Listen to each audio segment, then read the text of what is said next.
Hi ಎಲ್ರಿಗೂ ನಮಸ್ಕಾರ. Welcome to my channel. Friends, ತುಂಬ ಜನರಿಗೆ ಗೃಹಲಕ್ಷ್ಮಿ ಅಮೌಂಟ್ ಅನ್ನೋದು ಪೆಂಡಿಂಗ್ ಇತ್ತು. ಲಕ್ಷ್ಮೀ ಹೆಬ್ಬಾಳ್ಕರ್ ಮೇಡಮ್ ಅವರು ಹೇಳಿದಾಗೆ ಜುಲೈ ತಿಂಗಳಲ್ಲಿ ಹಣವನ್ನು ರಿಲೀಸ್ ಮಾಡ್ತೀವಿ ಅಂತ ಹೇಳಿದರು.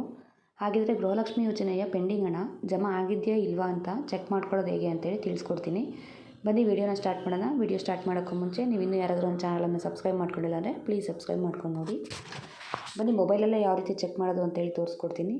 ಫಸ್ಟು ನೀವು ಗೂಗಲನ್ನು ಓಪನ್ ಮಾಡಿಕೊಂಡು DBT ಕರ್ನಾಟಕ ಅಂತೇಳಿ ಟೈಪ್ ಮಾಡಿ ಸರ್ಚ್ ಕೊಡಿ.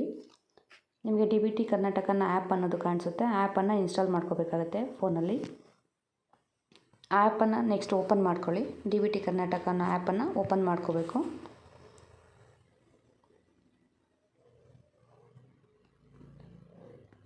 ನೋಡಿ, ಓಪನ್ ಆಗಿದೆ.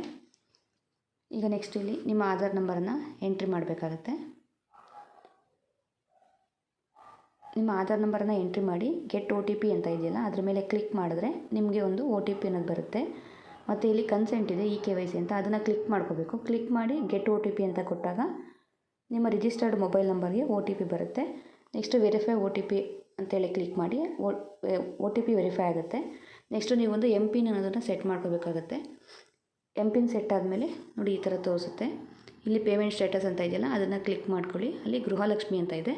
ನೆಕ್ಸ್ಟ್ ಅದನ್ನು ಕ್ಲಿಕ್ ಮಾಡ್ಕೊಂಡಾಗ ನಿಮಗೆ ಯಾವ ಡೇಟಲ್ಲಿ ನಿಮಗೆ ಅಮೌಂಟ್ ಹಾಕಿದ್ದಾರೆ, ಎಷ್ಟೆಷ್ಟು ಅಮೌಂಟು ನಿಮಗೆ ಜಮಾ ಆಗಿದೆ ಇಲ್ಲ ಅನ್ನೋದು ನಿಮಗೆ ಗೊತ್ತಾಗುತ್ತೆ.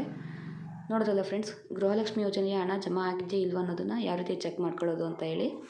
ನೀವು ಮೊಬೈಲ್ನಲ್ಲೇ ನಿಮ್ಮ ಗೃಹಲಕ್ಷ್ಮಿ ಯೋಜನೆಯ ಹಣ ಬಂದಿದೆಯಾ ಇಲ್ವಾ ಅನ್ನೋದನ್ನು ಚೆಕ್ ಮಾಡ್ಕೋಬೋದು. ಸೊ ಯಾರಿಗೆಲ್ಲ ಹಣ ಜಮಾ ಆಗಿಲ್ಲ ಈ ರೀತಿ ನೀವು ಒಂದು ಸರಿ ಚೆಕ್ ಮಾಡ್ಕೊಳ್ಳಿ.